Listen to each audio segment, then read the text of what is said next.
Des policiers corrompus se réjouissent devant le tribunal, mais paniquent lorsqu'il révèle qu'il est le directeur du FBI.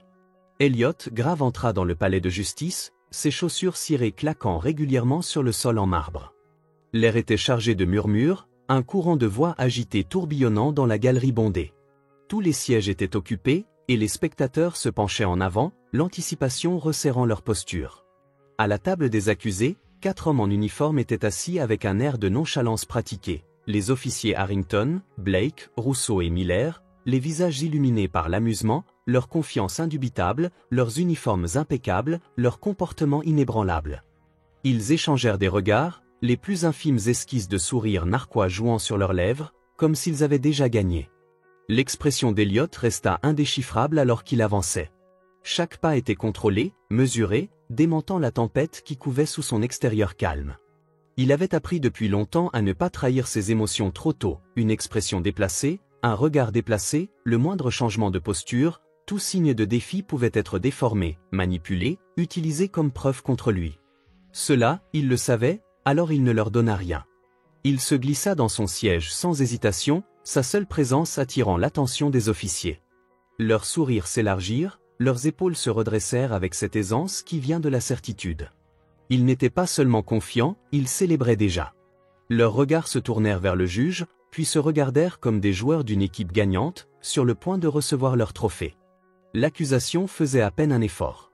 L'avocat de l'autre côté de la salle d'audience feuilletait paresseusement un mince dossier, les yeux parcourant les documents comme s'il examinait quelque chose de trivial. Sa voix manquait de conviction, manquant même de la prétention d'un véritable argument. Pour lui, c'était une affaire de routine, une victoire facile qui ne valait guère la peine de faire semblant du contraire. Elliot resta assis, les mains jointes, à regarder. Il laissa l'instant respirer, laissa son poids s'enfoncer dans ses os. Car ce n'était pas seulement une salle d'audience, ce n'était pas seulement un procès, c'était une scène, une mise en scène soigneusement orchestrée, et chacun y jouait son rôle, exactement comme prévu. Il était déjà venu ici, pas dans cette salle précise, pas avec ces mêmes hommes, mais dans des moments comme celui-ci, où la vérité n'avait aucune importance, où la culpabilité avait déjà été attribuée bien avant qu'il n'ait mis les pieds à l'intérieur. Il avait su que cela arriverait dès l'instant où il avait été projeté contre le capot de sa voiture. Cette nuit se rejouait dans son esprit avec une clarté vive et implacable. Il était tard, la route presque vide, à l'exception de la faible lueur des phares qui passaient. Un trajet de routine, rien d'inhabituel, jusqu'à ce que les feux rouges et bleus clignotent derrière lui, jusqu'à ce qu'il s'arrête, ne s'attendant à rien de plus qu'un contrôle standard, jusqu'à ce qu'il les voie. Harrington, celui qui s'était approché le premier, avait cette démarche expérimentée, celle d'un homme qui avait fait cela de nombreuses fois auparavant. Blake le suivait de près, son expression indéchiffrable sous la lumière crue du lampadaire. Rousseau et Miller restèrent légèrement en retrait, juste assez pour observer, juste assez pour laisser le moment traîner, assez longtemps pour que le malaise s'installe. On avait demandé à Elliot son permis de conduire et sa carte grise, et il les avait remis sans hésitation. Puis vint la pause. La façon dont Harrington les avait examinés trop longtemps, la façon dont ses yeux s'étaient légèrement rétrécis avant de se relever pour rencontrer ceux d'Elliot. Il y avait eu là une reconnaissance. Pas le genre de familiarité qui vient du fait de connaître quelqu'un personnellement, mais quelque chose d'autre, une supposition qui se forme, des conclusions qui se tirent. Tu sembles déplacé. Les mots avaient été d'un volte prononcés avec l'aisance de quelqu'un qui savait déjà comment cela allait se terminer. Elliot s'était demandé pourquoi cela se produisait. Un feu arrière cassé, lui avait-il dit. Il savait que ce n'était pas vrai. Sa voiture était inspectée régulièrement, entretenue avec précision, mais les mots ne signifiaient rien. Rien de ce qu'il aurait dit n'aurait signifié. La demande de sortir de la voiture n'était pas tant une demande qu'une attente. Il avait obtempéré, sachant qu'une hésitation ne ferait qu'empirer les choses. Dès qu'il était dehors, les questions se sont transformées en accusations. D'où venait-il? Pourquoi était-il sur cette route si tard? Avait-il quelque chose d'illégal dans la voiture? Il avait répondu calmement, prudemment, sachant que chaque mot avait le potentiel de changer le résultat, mais le résultat était déjà décidé. Un instant, il était resté là, essayant de garder une voix calme, une expression neutre. L'instant d'après, il était poussé en avant, la poigne inflexible d'Harrington alors qu'il le plaquait contre la voiture. Des mains le fouillaient brutalement, ses poches retournées, puis la force, la douleur aiguë quand ses bras furent tirés en arrière, la torsion de son poignet quand le métal froid claqua autour d'eux. Il avait protesté, avait demandé pourquoi il était arrêté. La réponse avait été un rire, un gloussement d'involte de l'un d'eux, Blake peut-être. Les mots avaient été murmurés juste assez bas pour que lui seul les entende. Résister. Le sol s'était écrasé rapidement, sa joue était pressée contre le trottoir, le gravier mordait sa peau, le poids d'un genou s'était installé dans son dos. Il pouvait entendre leurs rires, leurs remarques, des mots destinés à dégrader, destinés à lui arracher tout dernier vestige de dignité. Au moment où il l'avait jeté à l'arrière de la voiture de patrouille, ses poignets palpitaient, la vive piqûre de la peau à vif le brûlait contre les liens. La détention n'avait pas été meilleure. Des heures s'étaient écoulées sans explication, sans appel téléphonique, juste lui laissé dans une cellule, pendant qu'il défilait, lançant une remarque occasionnelle. « Tu crois que quelqu'un va te croire ? Tu auras de la chance si tu n'as pas plus de temps pour ça. Tu pensais vraiment pouvoir gagner ?» Il l'avait relâché le lendemain matin, mais pas avant de l'avoir inculpé, résistance à l'arrestation, agression d'un policier. Une affaire montée de toutes pièces, soigneusement emballée et prête à être scellée au tribunal. Maintenant, ils étaient assis là, de l'autre côté de la pièce, attendant que leur victoire leur soit remise. Le juge avait à peine parlé, mais son expression à elle seule disait à Elliot tout ce qu'il avait besoin de savoir. Il n'était pas investi, il n'était pas intéressé. Il se pencha légèrement vers la table des officiers, ses réponses passives, ses regards dédaigneux. La défense n'a pas perdu de temps à dépeindre Elliot comme suspect, un homme sans raison valable d'être là où il était. Sa présence sur cette route avait suffi à justifier les soupçons. Les officiers avaient été justifiés, ont-ils soutenu. Le juge a écouté, hochant légèrement la tête comme si les mots avaient un sens parfait. Elliot était resté immobile. Il pouvait sentir leurs yeux sur lui, attendant, s'attendant à une réaction. Il ne leur a rien donné, du moins pas encore. Elliot était assis immobile, ses doigts croisés, sa posture inébranlable, alors que la salle d'audience plaçait autour de lui le poids des semaines passées. Le poids des semaines passées pesait sur sa poitrine, l'écho des mains agrippant ses bras, le projetant sur le trottoir, les voix moqueuses brisant sa retenue. Le sol froid et inflexible avait été impitoyable. La piqûre de son propre sang contre sa tempe lui rappelait qu'à leurs yeux, il n'avait jamais été un homme, seulement un problème à maîtriser. L'injustice de cette nuit brûlait aux confins de sa conscience. Le souvenir était vif et implacable, pourtant il ne laissait apparaître aucune lueur d'émotion.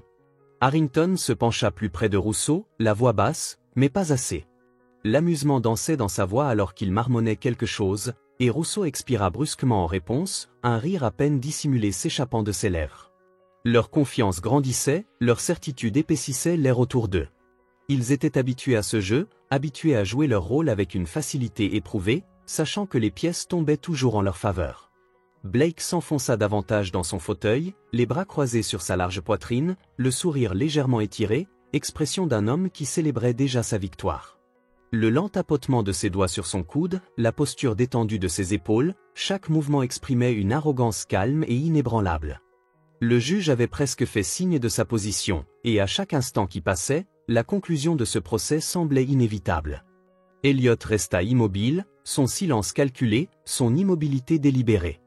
Il les laissa en profiter, les laissa savourer l'illusion de leur statut d'intouchable. Le procureur se déplaça sur son siège, s'éclaircissant la gorge alors qu'il tentait une fois de plus de plaider pour une arrestation injustifiée. Ses mots n'avaient aucun poids, sa voix dénuée de conviction. Il hésitait entre les phrases, luttant pour trouver un point d'appui dans une affaire qui avait été tranchée bien avant qu'il n'entre dans cette salle. Le juge jeta à peine un coup d'œil dans sa direction avant de rejeter l'argument. Son expression resta impassible, mais le rejet était clair, son ton ferme. Les policiers, déclara-t-il, avaient suivi la procédure appropriée. Ils avaient toutes les raisons d'arrêter Elliot, toutes les justifications nécessaires pour utiliser la force lorsque l'île résistait. C'était le récit attendu, celui qui avait été répété d'innombrables fois dans des salles d'audience comme celle-ci. Les preuves, autrefois considérées comme le fondement de la justice, furent ignorées sans hésitation. Un détail clé ici, un élément crucial là-bas, chacun démonté avec une efficacité éprouvée. La voix du juge avait la fermeté d'un homme convaincu de la vérité telle qu'elle lui avait été présentée et non telle qu'elle était. Les officiers échangèrent des regards rapides, affirmatifs.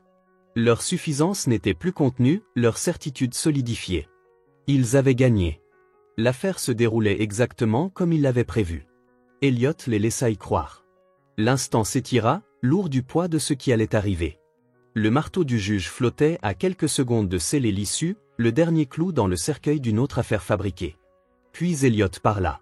Le son de sa voix, stable et mesuré, fendit l'air avec la précision d'une lame. Ses mots ne s'élevaient pas, ne vacillaient pas, ne suppliaient pas. Ils ne portaient aucune supplication, aucune exigence, seulement une autorité tranquille. Son nom, son titre, la vérité qui attendait inaperçue par ceux trop aveuglés par leur propre invincibilité pour la voir venir. Pour la première fois depuis le début du procès, un silence absolu et inflexible s'abattit sur la salle. Les officiers se figèrent. Le corps d'Harrington se raidit en premier, sa respiration soudain contrôlée, mesurée, comme s'il avait peur de bouger trop vite. Les autres suivirent, leur posture facile se figeant dans des lignes rigides, leurs expressions changeant en une fraction de seconde. L'instant était suspendu. Car ce que personne n'avait remarqué ou pas encore, c'était qu'Elliot Grave n'était pas simplement le directeur d'une entreprise qu'ils avaient cru pouvoir manipuler. Il n'était pas un simple citoyen qui résistait à une arrestation injustifiée. Non. Ce que personne ne savait, ce que personne ne pouvait savoir, c'était qu'Elliot Grave était bien plus qu'il n'apparaissait. Et ce qu'ils n'avaient pas vu, ce qu'ils avaient complètement ignoré, c'était que lui, à cet instant précis, était là pour les faire tomber. Parce qu'Elliot Grave n'était pas seulement là pour revendiquer son innocence, il était là pour révéler une vérité bien plus vaste, bien plus dévastatrice. Et une fois cette vérité connue, plus rien ne pourrait jamais revenir en arrière. Il les regarda un par un, les affronta d'un regard chargé d'une calme détermination. Puis il parla. Il révéla, lentement, ce qui les effrayait vraiment. Poli, alors qu'il se tournait vers son avocat, sa voix basse, rapide, bordée de panique, sa main agrippa fermement le bras de l'homme, ses jointures s'enfonçant profondément dans le tissu. Blake était assis, raide, la tête tremblant d'incrédulité, marmonnant dans sa barbe. Il s'était convaincu, même dans les dernières secondes, qu'il s'agissait simplement d'une tentative, désespérée, d'un bluff, de quelque chose qui pouvait encore être contrôlé. Mais le contrôle leur avait échappé. Miller respirait à peine, son visage vidé de toute couleur, regardant droit devant lui, comme s'il pouvait s'éloigner de ce moment. Les murs se refermèrent. Elliot se redressa légèrement, ajustant le revers de sa manche avant de continuer. Sa voix restait calme, posée, mais elle tranchait avec précision dans la pièce. Cette enquête n'a pas commencé aujourd'hui ni hier, elle se construisait depuis des semaines, démêlant silencieusement une corruption soigneusement cachée sous des couches de tromperie. Les officiers qui l'avaient jeté à terre, qui avaient ri dans les limites de cette cellule de détention, qui avaient cru qu'il n'était rien de plus qu'un autre nom dans un dossier, avaient involontairement mis le feu à leur propre fondation. Les doigts d'Harrington tremblèrent tandis qu'il serrait la mâchoire. Sa respiration s'accélérait, son nom était dans ce dossier, tous leurs noms y étaient. Pas seulement pour le cas d'Elliot, mais pour d'autres, des dizaines d'autres. Chacune avec son propre lot de fabrication, chacune un fil dans une toile d'abus et de mauvaise conduite. Puis vint le coup final. De sa poche intérieure, Elliot sortit un deuxième document. Cette fois, quand il le déplia, son poids s'abattit sur la pièce comme la hache d'un bourreau. Ce n'était pas un rapport, ce n'était pas un dossier à discuter. C'était un mandat d'arrêt. Et ce n'était pas pour lui. Le moment s'étira incroyablement longtemps, un souffle retenu en suspens avant l'inévitable effondrement. Les lèvres du juge s'entr'ouvrirent dans une tentative de rétablir l'ordre, de rétablir son autorité sur la salle. Il insista sur le fait que le procès devait continuer, qu'il y avait toujours une procédure régulière à suivre. Mais le regard d'Elliot croisa le sien, ferme et indéchiffrable, avant qu'il ne corrige. Ce n'est plus un procès, c'est une opération fédérale. Les portes s'ouvrirent. Les maréchaux américains entrèrent à l'unisson, leurs mouvements vifs, efficaces, chacun sachant déjà où il devait se trouver. L'air changea instantanément, l'énergie passant de l'incrédulité à l'inévitabilité. Les visages des officiers se tordirent de réalisation, leur monde s'effondrant à chaque pas que les maréchaux faisaient vers eux. Harrington se déplaça en premier, encore une fois, mais cette fois, ce n'était pas vers son avocat. Son corps se tendit avant de se lever, ses mouvements rapides, erratiques. Il se retourna, se précipitant désespérément vers la sortie la plus proche, son instinct de survie prenant le pas sur toute raison. Il fit à peine 2 pas avant qu'un maréchal ne lui barre la route, son corps se raidissant sous la pression d'une force immobile. Il recula en titubant, les yeux s'agitant furieusement tandis que sa respiration devenait superficielle. Blake était plus bruyant. Sa chaise claqua au sol alors qu'il la repoussait, sa voix s'élevant en signe de protestation. Il exigea un avocat. Ses mots frénétiques, chaque syllabe craquant sous le poids de la prise de conscience. Personne n'écouta, personne ne fit un geste pour le saluer. Miller resta assis, ses mains agrippant le bord de la table comme si se mettre au sol arrêterait ce qui allait arriver. Son regard se tourna vers les spectateurs comme s'il cherchait une sorte d'intervention, quelqu'un qui s'avancerait et arrêterait tout cela. Il n'y avait personne. Un par un, leurs poignets furent saisis et des liens métalliques se refermèrent autour d'eux. Le même acier froid qu'ils avaient utilisé contre d'innombrables autres. Leurs uniformes, autrefois symboles immaculés du pouvoir, portaient désormais le poids de la disgrâce. Les murmures dans la salle d'audience s'étaient intensifiés, l'énergie passant de l'horreur silencieuse à un courant sous-jacent d'indignation. Les spectateurs, qui avaient regardé ce procès se dérouler avec une acceptation morne, parlèrent maintenant entre eux, leur voix s'élevant à mesure que la réalité du moment prenait le dessus. Ce n'était pas un incident isolé, ce n'était pas l'erreur de quelques officiers, c'était le symptôme de quelque chose de plus profond, quelque chose qui pourrissait sous la surface d'un système qui les avait protégés pendant bien trop longtemps. L'expression du juge s'assombrit. Sa prise sur le banc devant lui se resserra. Il y avait une lueur de compréhension dans ses yeux, la réalisation que ses propres décisions, ses propres penchants allaient être examinés sous le même prisme impitoyable. Il leur avait accordé le bénéfice du doute. Il avait écarté des preuves cruciales sans réfléchir, et maintenant il y avait plus. Dieu l'observait, et il ne pouvait en contrôler l'ampleur. Elliot n'avait pas bougé depuis qu'il avait remis le document final.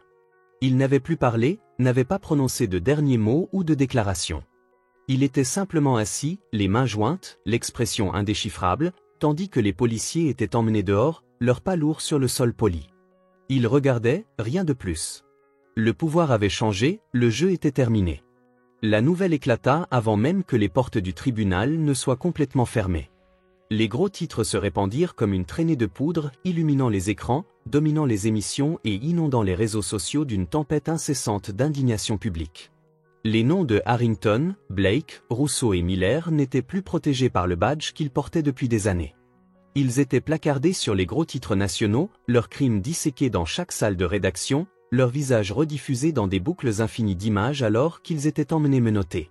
L'histoire contenait tous les éléments que le public ne pouvait ignorer. Le pouvoir, la corruption, les abus, surtout, la dénonciation. Ce qui avait été rejeté comme un énième cas de mauvaise conduite présumée s'était transformé en un jugement national. Devant le palais de justice, des manifestations éclatèrent, les rues se remplissant de voix exigeant que justice soit rendue. Au-delà de l'arrestation de 4 policiers, les chants s'élevèrent comme un cri de guerre, les gens brandissant des pancartes avec les noms de victimes depuis longtemps oubliées, les visages de ceux qui n'avaient jamais vu le genre de justice qu'Elliot venait de rendre. La colère ne concernait pas seulement ces 4 hommes, mais tous les autres, les noms enfouis sous des rapports estampillés, usage justifié de la force, les vies brisées et abandonnées au profit de la protection du système. Ce n'était pas la fin de quelque chose, c'était un début. Le département n'a pas perdu de temps pour couper les ponts. Les officiers ont été dépouillés de leurs badges, leurs noms effacés de la liste active. Mais le mal était déjà fait. Il ne s'agissait pas seulement de 4 officiers, il s'agissait de la culture qui leur avait permis d'exister sans contrôle. Plus l'enquête creusait, plus la vérité devenait laide. Des plaintes qui avaient été discrètement rejetées, des incidents de recours à la force excessive qui n'avaient jamais atteint la vue du public, des rapports d'affaires internes qui avaient mystérieusement disparu. Chaque nouvelle révélation enlevait une autre couche de pourriture, révélant à quel point la corruption était profonde. Le juge, qui avait si facilement penché en faveur des policiers, se retrouva lui aussi sous surveillance. Son dossier fut passé au peigne fin, ses décisions passées analysées avec un regard neuf. Des schémas se dessinèrent, des affaires classées sans suite, des preuves ignorées, une clémence accordée de manière disproportionnée. Il n'était plus le personnage intouchable qui présidait sa salle d'audience. Il était un homme confronté aux conséquences des choix qu'il avait faits, des vies qu'il avait affectées. Le système qu'il avait autrefois servi sans poser de questions tournait désormais son regard vers lui, et pour la première fois, c'était lui qui était jugé. Elliot observa tout cela depuis la solitude silencieuse de son bureau. Les stores étaient à moitié tirés, la douce lueur des lumières de la ville filtrant à travers.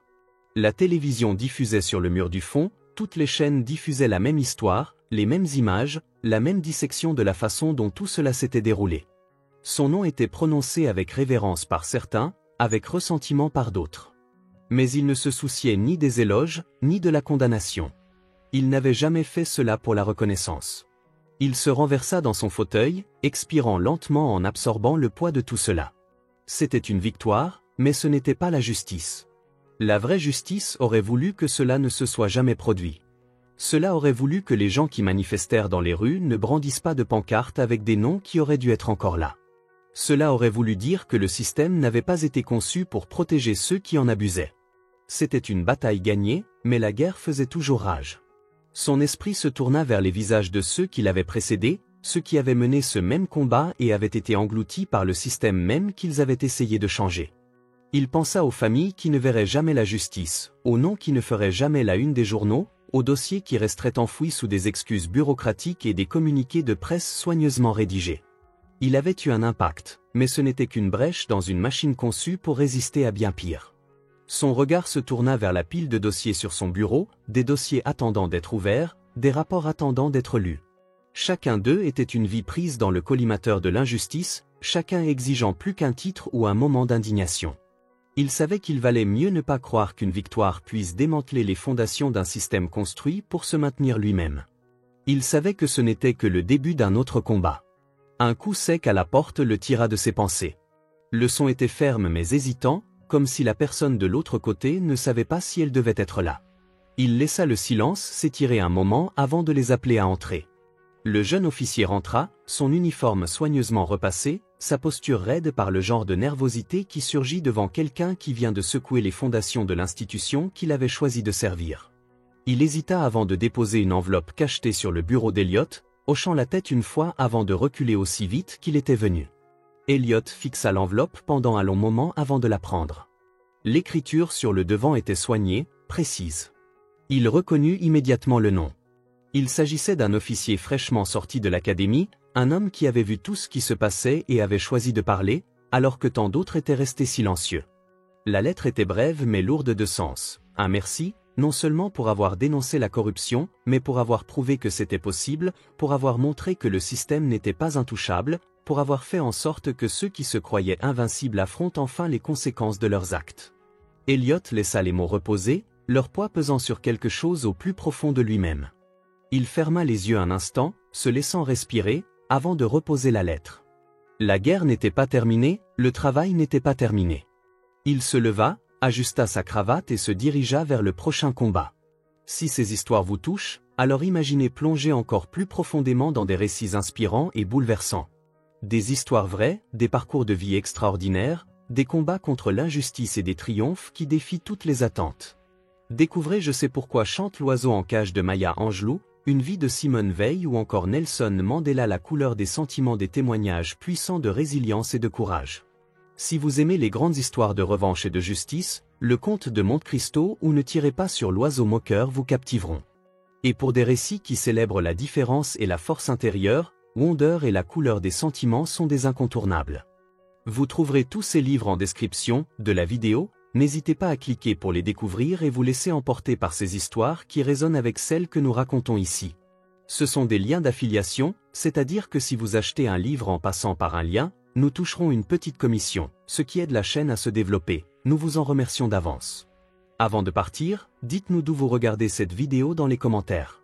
Et si vous avez apprécié cette histoire, n'oubliez pas de vous abonner à la chaîne et d'activer la cloche pour ne rater aucune de nos prochaines vidéos. Nous publions 4 vidéos par jour, à 7h, à midi, à 15h et à 19h, et ce tous les jours.